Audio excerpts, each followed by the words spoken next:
Hello everyone! In this video, I will be showing you how to sort your data alphabetically.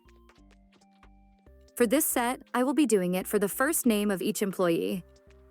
The first thing you want to do is to select this first row of the table heading and reach out to the Data section. Then go to Filter, to apply a filter in each column. This small little arrow allows us to sort and filter data in each column. In the first name, I will select the small arrow and click on Sort from A to Z. I will have my data sorted, and of course, the corresponding remaining columns will go along to keep your Excel sheet organized. To do it from Z to A, you just select this one. Here you have it. Your data is still organized and sorted. Thank you for watching.